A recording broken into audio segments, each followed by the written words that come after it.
Bonjour à tous et à toutes, nous continuons notre série de prédications sur la grâce de Dieu. Les grâces de Dieu, c'est des bonnes nouvelles qu'on apprend dimanche après dimanche sur ces grâces que Dieu nous fait, ces bénédictions, ces cadeaux que Dieu veut nous faire jour après jour. Et aujourd'hui, nous allons parler de cette grâce qui libère. Alors je vais commencer avec une série de questions, mais j'attends pas vraiment de réponses, mais juste pour vous interpeller un petit peu. Est-ce que, par exemple, vous vous sentez coupable de vous reposer quand vous avez des choses à faire? Moi, oui. Je pense que je ne suis pas le seul. Est-ce que vous avez plutôt tendance à, vous savez, devant une situation, à dire, ben, il y a ça qui ne va pas, plutôt que de relever les points, vous savez, relever les points négatifs plutôt que les points positifs? Est-ce que dans vos phrases, c'est plutôt... tiens, il faut qu'on fasse ça, il faut que je fasse ça, ou nous devrions, ou je devrais. Vous voyez? Ou par rapport à votre relation avec Dieu, est-ce que vous pensez que Dieu, dans sa relation avec vous, voilà, vous n'êtes pas satisfait, ou voilà, il y a un truc qui ne va pas, Dieu en demande trop, ou je ne sais pas trop quoi, hein? Ou est-ce que vous vous sentez frustré par rapport à vous-même, par rapport aux gens qui vous entourent? Quelque chose qui va pas. Et si vous avez répondu oui au moins à une de ces questions, c'est que vous êtes quelque part, ou dans un domaine, ou dans plusieurs domaines, voilà, un peu trop perfectionniste, quoi. Et alors j'ai été voir dans le dictionnaire, et le perfectionnisme, visiblement, est une tendance à vouloir faire tout dans un souci exagéré de la perfection. Voilà, c'est le Larousse qui dit ça. Alors ce qu'on dit moins, c'est que le perfectionnisme aussi, c'est une manière de tirer notre valeur aussi de ce que nous faisons. Et là, ça peut nous créer des problèmes. Parce qu'en faisant les choses de la manière la plus parfaite possible, on veut prouver qui on est. Et là, on se met dans des situations inextricables, quoi. Voilà, parce que forcément, je ne suis pas sûr qu'on fasse les choses de manière totalement parfaite à tous les coups. Et donc, si j'attends à trouver ma valeur dans ce que je fais, eh ben, forcément, je ne suis pas bon. Voilà, je ne suis pas bien, je ne suis pas beau, je ne suis pas... etc. Voilà. Alors, si on est croyant, comment cela commence? Parce que si on est croyant, on a compris un jour que Jésus était venu sur terre pour nous permettre d'avoir une relation avec Dieu, qu'on a compris que Jésus était mort sur la croix pour effacer nos péchés. On a compris ça. Et si on est croyant, on a compris que Dieu veut nous accorder ses grâces, ses cadeaux, ses bénédictions. Et on y a cru. Voilà. Et puis on s'est engagé pour lui. Et puis un jour, en faisant partie de sa famille, la famille de Dieu, donc on a même compris qu'on était ses enfants, un de ses enfants, super. Et puis en faisant partie de cette famille, on s'est rendu compte que il y avait des choses à faire dans cette famille, des choses à faire. Aïe. Oui, c'est vrai, il y a des choses à faire. Et puis voilà, et puis on a voulu faire des choses. Et puis petit à petit, on a voulu faire bien les choses. Et puis on a oublié finalement notre point de départ, qu'on était venu à Dieu par Jésus-Christ, juste parce que Dieu nous aime, etc. Et puis on s'est mis à faire des choses dans tous les sens, on a couru partout, il y avait des choses à faire. Et puis on s'est mis à faire les choses, et puis on a oublié notre amour de départ. Voilà. En fait, celui qui nous a aimés au départ. Et voilà.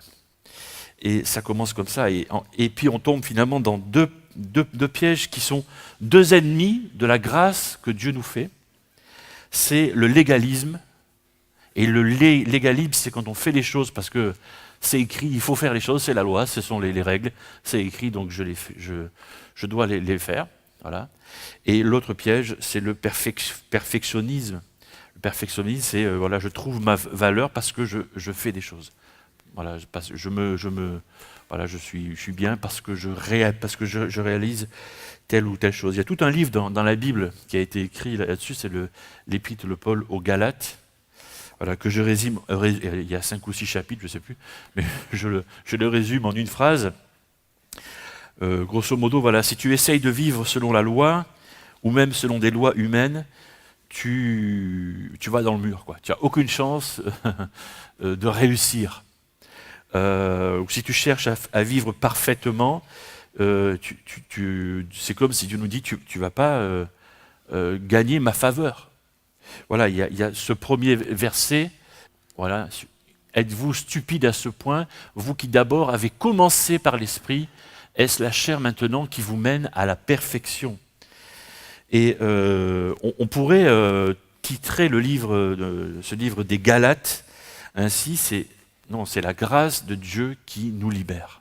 Voilà, un peu comme le titre de notre prédication ce matin. Et ce texte-là, sous nos yeux, dit, voilà, tu as commencé, quand tu es rentré dans la famille de Dieu, tu as commencé par la grâce, tu as commencé avec l'esprit, pourquoi tu changes? Pourquoi en chemin, dans ton cheminement avec Dieu, tu cherches à faire autre chose que par l'esprit, que par la grâce, que par le cadeau, que par l'amour? Pourquoi tu changes? Qu'est-ce qui t'arrive? Qu'est-ce qui se passe? Pourquoi tu veux faire autrement que de la manière dont tu as commencé ta relation avec Dieu? C'est quoi? Voilà, c'est un peu ce que l'apôtre Paul veut dire ici. Et puis, on va parler dans un deuxième temps d'être relax, mais on va commencer avec un premier grand point, ce que le perfectionnisme fait.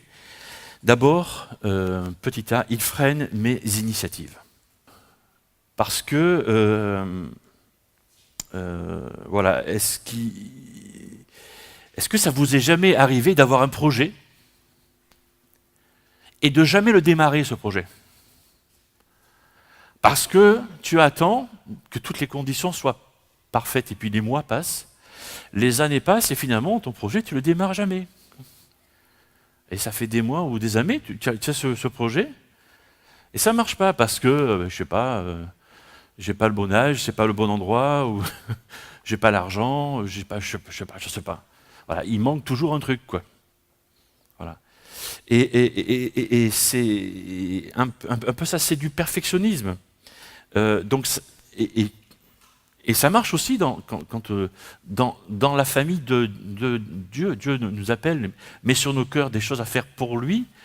Et puis on se tourne vers Dieu, ouais, ok, mais là, j'ai pas le temps, tu vois. Ou j'ai pas d'argent. Ou l'église n'a pas de sous. Ça c'est la réponse la plus répandue. On n'a pas de sous. Voilà. Ou alors, ben, je sais pas faire. Ou je suis pas capable, mais j'en ai parlé de ça dimanche passé. Hein. Si Dieu t'appelle, il te qualifie aussi. Ça va aller. Voilà, mais voilà, on a tous. Hein.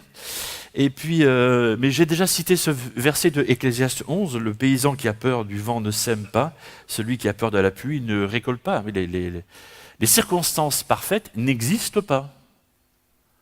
Là, pour faire quoi que ce soit, pour te lancer dans une entreprise, voilà, pour semer du blé ou je ne sais pas quoi, voilà, pour te lancer dans je sais pas quoi, pour fonder une famille, qu'est-ce qui se passe demain? Voilà, tu mets ton enfant dans un avion et l'avion se crache. Quoi? Ou alors t'envoies ton enfant à l'école et il tombe sur un instituteur qui abuse de lui. Quoi? Tu sais, à ce moment-là, tu ne fais pas d'enfant, tu ne fondes pas de famille. Tu vois le truc? Les circonstances parfaites n'existent pas. Donc ça freine nos initiatives. Ensuite, ça détruit nos relations. Est-ce que vous avez déjà été en présence de quelqu'un qui est perfectionniste? Et comment dire? Qui vous casse les pieds? Ouais? Vous connaissez ça? Vous en êtes peut-être un ou une, et vous cassez les pieds à votre entourage, vous le savez. Ou vous avez dans votre entourage quelqu'un qui vous casse les pieds. Voilà. Mais c'est pénible. Non mais sérieusement, c'est pénible. Alors si on est honnête, si on a assez de franc-parler pour dire peut-être que c'est son conjoint ou son meilleur ami, et là tu vas trop loin, tu me casses les pieds, arrête, quoi, ça suffit. Okay. Le mieux c'est ça en fait. Hein. Voilà. Mais voilà. Parce que ça peut détruire ou abîmer une relation, ça. Quelqu'un qui est en train de faire un truc, ah mais c'est pas comme ça qu'on fait. À moi à ta place, je ferais ci, je ferais ça. Et ça va, ferme-la, quoi. fais le truc toi-même, quoi. Tu vois, c'est un peu ça. Au bout d'un moment, c'est ça. Voilà. Parce que c'est pénible. Alors, j'ai cité ce verset, oublier un tort favorise l'amitié, mais en reparler sans cesse la rend impossible. Oui, ça aussi, c'est. Oui, tu te rappelles, autrefois, tu avais fait ça, oui. Puis un mois après, oui, tu te rappelles, autrefois, tu avais fait ça. Oh, ça va, c'est bon, quoi. C'est exactement ça. Et puis, il me détruit, le perfectionnisme me détruit. Ecclésiaste chapitre mesure, c'est intéressant parce que c'est. Regardez cette première partie de phrase. Ne soyons pas justes à l'excès, ni sages outre mesure. C'est tiré de la. C'est la Bible qui dit ça? C'est surprenant quand même. La Bible qui n'arrête pas de nous dire, voilà, soyez sages, comportez-vous correctement, comme Dieu le demande, etc. Et puis là, ne soyez pas sages à l'excès. Donc, non, parce qu'on est capable de ça. On est capable d'être plus royaliste que le roi. Hein, bien sûr. On est capable plus que Dieu. Oui, bien sûr. Ben oui, tu penses. Bien sûr. On a cette tendance à vouloir en faire tomber tous. On a au fond de nous ce vieux rêve, cet idéal des situations, des relations parfaites. Ça n'existe pas. Ça n'existe pas. C'est pas possible. Je vais le redire. Ça n'existe pas. C'est pas possible. Voilà. C'est un rêve. Voilà. On pense toujours que c'est pas assez bien, pas assez fort, pas assez grand, pas assez je sais pas quoi. Voilà. C'est du perfectionnisme. La bonne nouvelle, c'est qu'on peut être libéré de ça parce qu'on comprend bien que ça nous freine dans nos relations, ça nous freine dans nos relations avec Dieu, dans nos relations avec les uns les autres, par rapport à nous-mêmes aussi.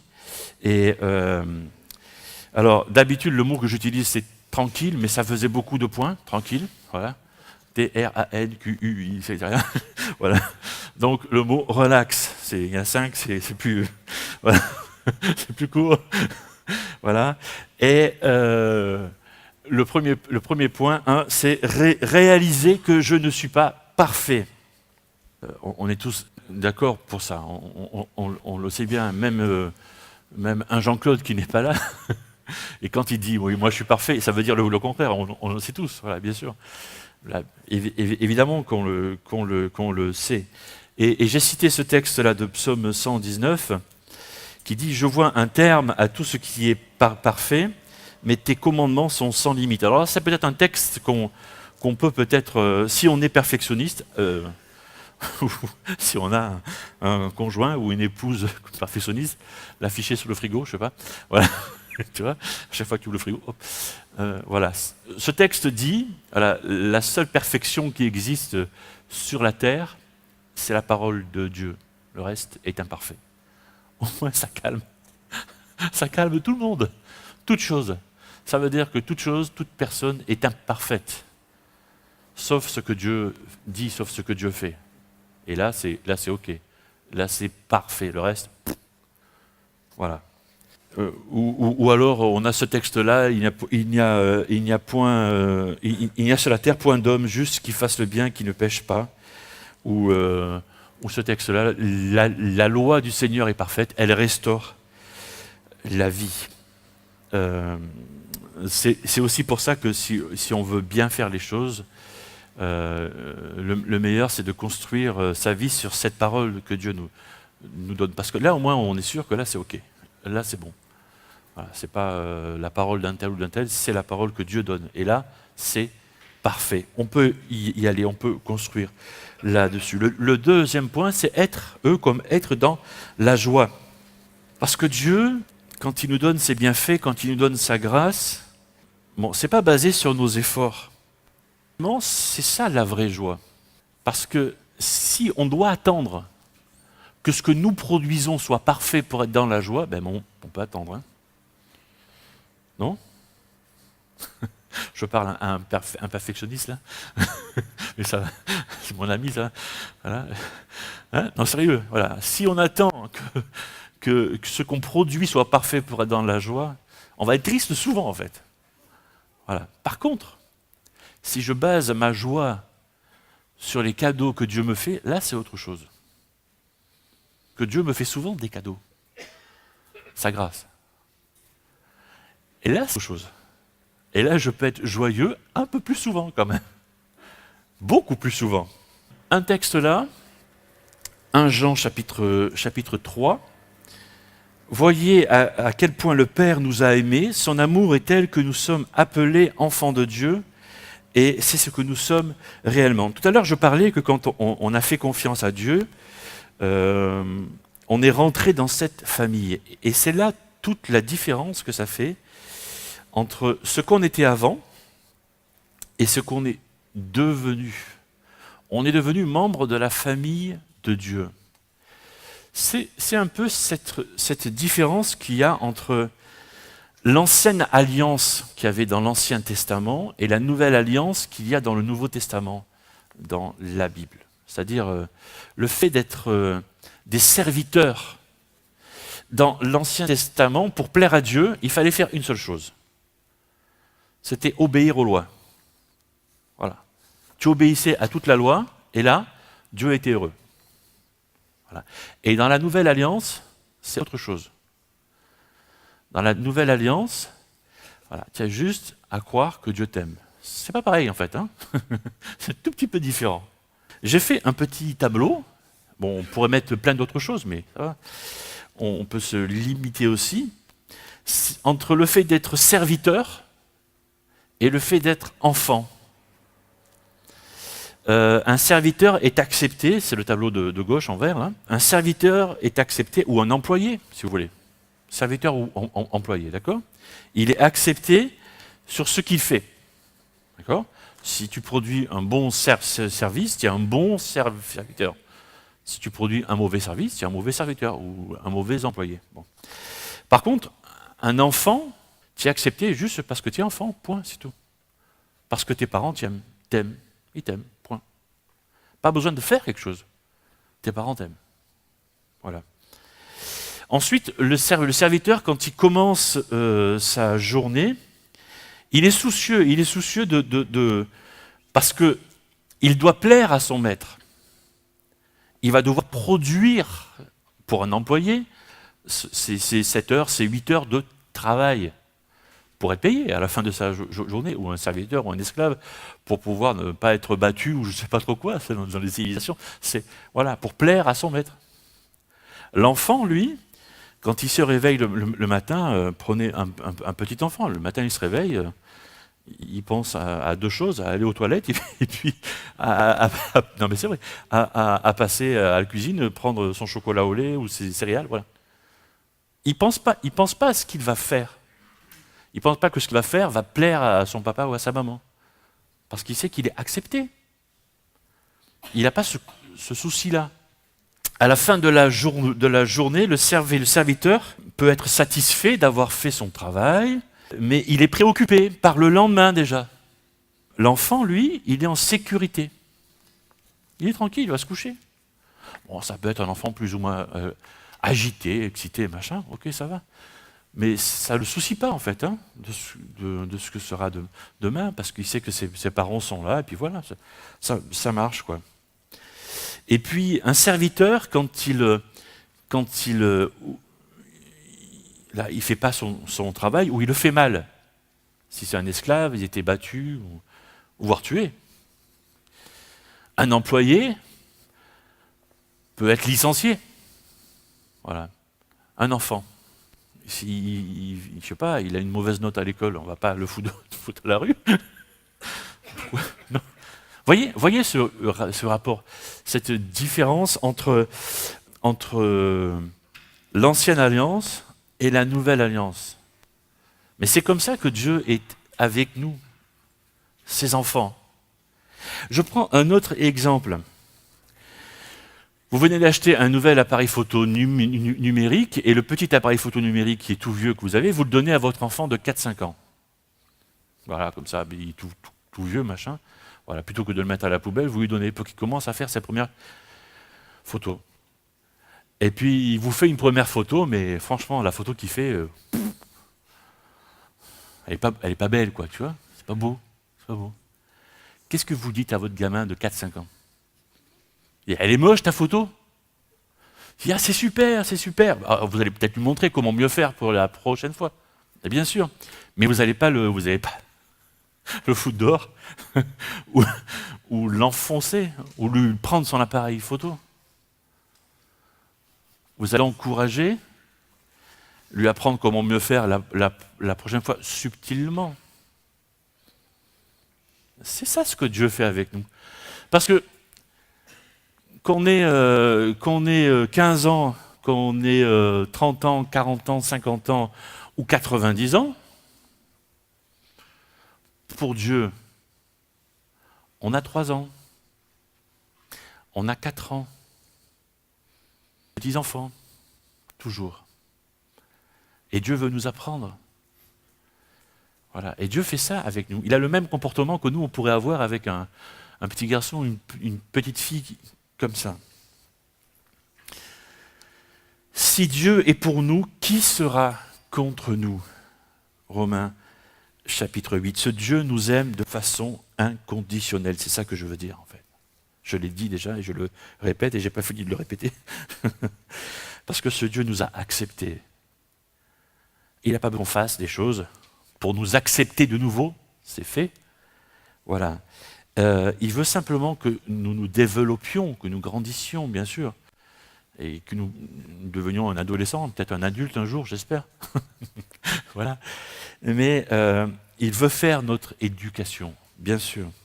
Un troisième point, avec le L, c'est laisser Dieu s'occuper de mes affaires. Je le répète. Laisser Dieu s'occuper de mes affaires. Parce que la racine du perfectionnisme, c'est qu'il y a toujours ce désir en moi d'avoir le contrôle sur ma vie.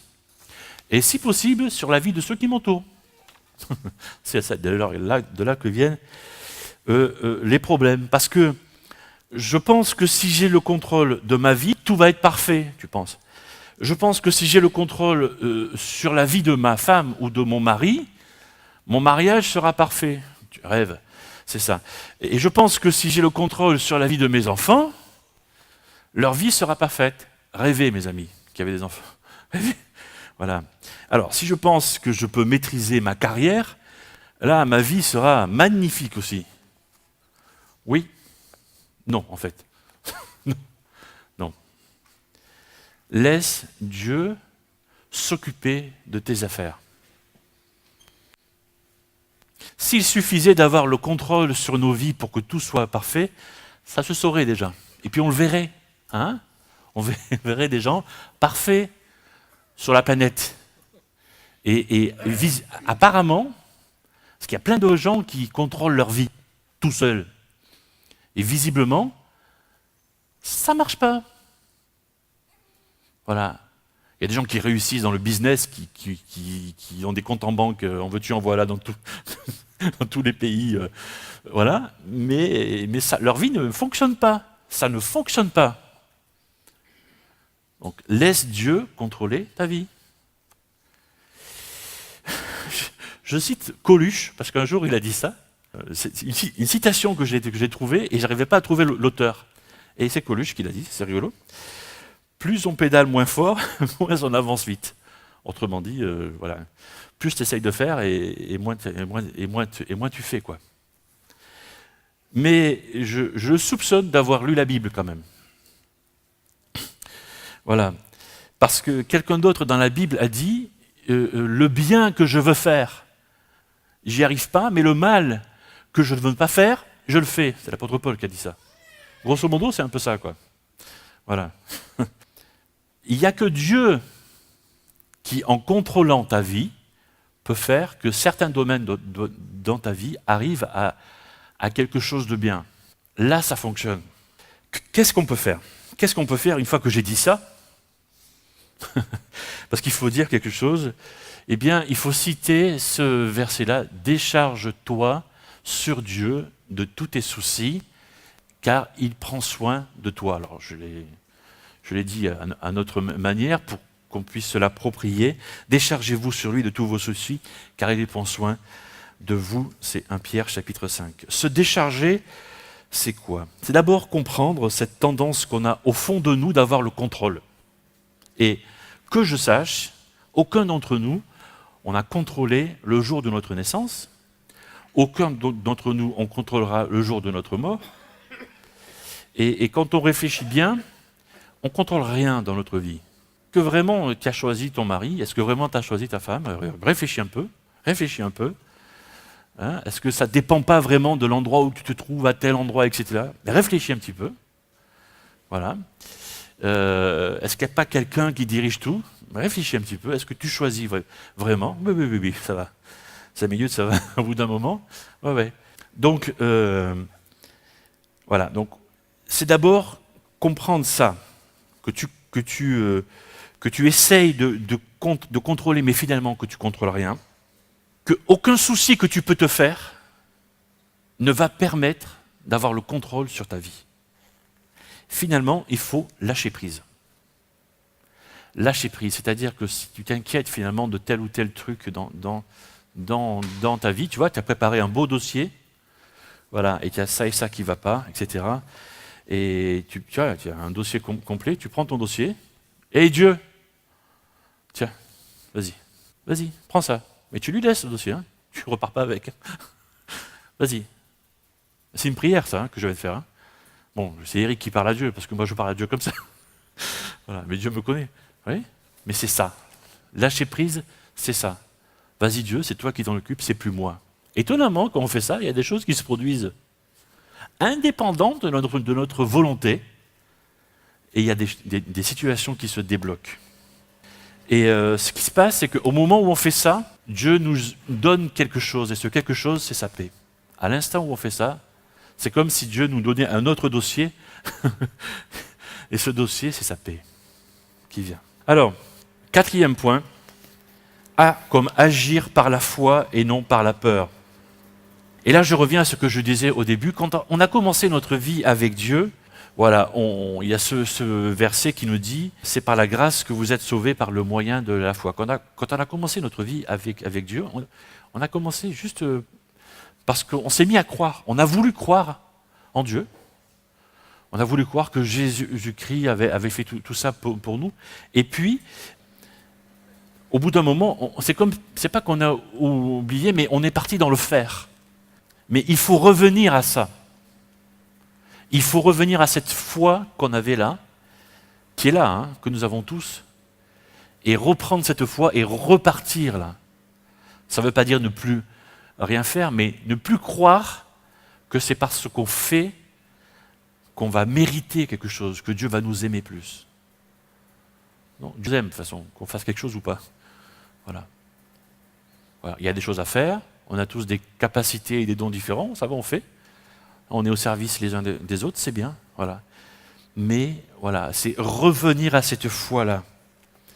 Et ne plus avoir peur de, parce que je fais mal mon service, je vais être quoi? Puni? L'enfant qui a mal pris sa photo? Non, je ne vais pas être puni. Non. Parce que Dieu m'aime. C'est tout. Comme vous avez reçu Jésus, le Seigneur, marchez en lui. De la même manière, on n'a pas changé notre façon de faire. Où le juste vivra par la foi, où sans la foi, il est impossible de plaire à Dieu. Voilà comment on plaît à Dieu. En croyant en lui, pas en faisant des choses. Les œuvres viennent après. C'est juste la foi. Alors si tu t'es laissé enfermer par... parce que quelque part, le perfectionnisme, c'est comme une prison. Et j'ai cette bonne nouvelle. Aujourd'hui, j'ai cette bonne nouvelle. Tu peux être libéré. Dieu veut s'occuper de toi. Dieu veut te rendre ta liberté et ta joie. Ta liberté et ta joie. Et la façon de faire, c'est en agissant par la foi. Cette foi que tu avais, quand tu es venu à Christ, il y a quoi? 1 an, 10 ans, 20 ans, 30 ans, elle est là. C'est la même, elle n'a pas bougé en fait. Hein. C'est la même. Voilà. Tu l'as déposée juste dans un coin de ton cœur, elle est là. Tu la reprends et ça roule. Lâcher prise. Et puis il fallait trouver un mot en X. Alors un mot commençant par X, mes amis. Ouh, ouais, c'est ça, mais c'est compliqué à faire quelque chose avec ça. Voilà, donc j'ai trafiqué un mot, évidemment. Voilà, donc c'est échanger mon perfectionnisme contre la paix de Dieu. J'en ai déjà parlé un petit peu tout à l'heure. Quand je donne le dossier à Dieu, il me donne sa paix. Si mon perfectionnisme me pousse à ne jamais être content, à toujours vouloir plus, etc., voilà, il faut que ça s'arrête, quoi. Jésus nous fait cette offre. Et cette offre, elle est là. Venez à moi, vous tous qui êtes accablés sous le poids d'un lourd fardeau, et je vous donnerai du repos. Prenez mon joug sur vous, mettez-vous à mon école, car je suis doux et humble de cœur, et vous trouverez le repos pour vous-même. C'est affiché sur notre mur, là, depuis longtemps, en fait. Depuis qu'on est ici, c'est là. Voilà, Matthieu 11, verset 28, c'est en résumé, mais c'est là. Venez à moi, vous tous qui êtes fatigués et chargés, et je vous donnerai du repos. Voilà ce que Dieu veut faire. Il veut que tu lui donnes ton dossier, et en échange, il te donne sa paix. Alors maintenant, peut-être que quelqu'un se pose, mais est-ce que je suis un perfectionniste ou pas, moi? Alors, le symptôme, c'est, par rapport à ta vie, tu es fatigué tout le temps. Si tu dis oui, c'est que tu es perfectionniste, quelque part. Parce que quand on est perfectionniste, c'est épuisant. Parce que même sans s'en rendre compte, on l'est, et on n'a pas mis un mot là, sur ce qu'on est. Et donc, Dieu nous propose de rentrer dans son repos, de trouver la paix. Ça peut débloquer pas mal de situations qui nous empêchent d'avancer spirituellement, mais aussi matériellement dans nos vies et relationnellement aussi. Donc le dossier à Dieu, et Dieu va nous donner sa paix. C'est une super bonne nouvelle, moi je trouve, hein, ce matin encore. Une bonne nouvelle, et la grâce que Dieu nous fait, il veut nous libérer de ce qui peut bloquer nos vies à un niveau ou à un autre. Voilà, donc je vais finir par une prière encore, et peut-être que certains vont vouloir prier avec moi dans leur tête, dans leur cœur, cette prière. Prions. Seigneur, merci de m'avoir ouvert les yeux sur les inconvénients du perfectionnisme, parce qu'il freine mes initiatives, et peut-être, Seigneur, je me souviens de ceci ou cela, où il détruit mes relations, ou peut-être qu'il est en train de me détruire aussi, Seigneur. Merci de m'avoir ouvert les yeux, parce que peut-être que je rêvais aussi sur des choses, et que tu me ramènes à la dure réalité aussi. Et Seigneur, merci parce que tu m'as rappelé aussi que tu nous aimes, tu m'aimes, avec mes imperfections. Parce que je ne suis pas parfait, nous ne sommes pas parfaits. Et merci parce que tu veux t'occuper de nos affaires, de mes affaires. Et Seigneur, je veux accepter ton offre. Quand tu m'as dit que voilà, tu veux prendre mon fardeau et me donner ta paix, Seigneur, je veux te confier ce dossier-là qui pèse sur mon cœur en ce moment, et peut-être que l'un ou l'autre pense à quelque chose en ce moment, et veut le confier à Dieu. Voilà, Seigneur, prends ce fardeau-là et donne-moi ta paix comme tu viens de me le promettre. Je veux changer mon perfectionnisme contre ta perfection à toi. Seigneur Jésus, je veux changer mes standards imparfaits contre ta perfection à toi, Seigneur. Seigneur, prends vraiment le contrôle de ma vie, de toute ma vie. Je veux me reposer en toi, devenir relax, comme on l'a dit tout à l'heure, et continuer de vivre par ta grâce, par tes bienfaits, que tu veux semer dans toute ma vie, et puis retrouver cette foi que tu as placée, qui est là en moi, et Seigneur, vivre par cette foi, seulement par cette foi en toi, en Jésus-Christ. Amen.